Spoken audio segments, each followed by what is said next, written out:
Tamerlan ilk bizə müraciət elədiyində bu əlləri rahat açıla bilmirdi.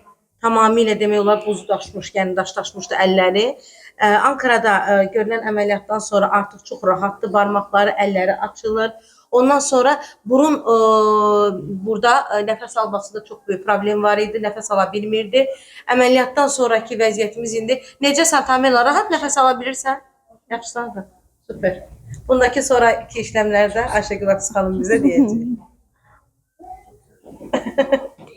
Ben teşekkür ederim. Annesi siz memnun musunuz? Hani dokudaki yumuşaklık falan siz neler gözlemlediniz?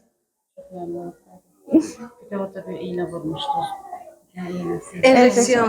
Ondan sonra çok yumuşaldı. Hatta cihaz tedavisiye bile Ankara'da girmişti. Ha. Burundan nefes alması falan? Oh be! O zaman devam edelim mi tedaviye? Çak bir alkış. Of tamam. Çok güçlüsün ya. Hemen tedavi ile ilgili şimdiden sonra neler planlayacağız onu konuşalım o zaman, tamam?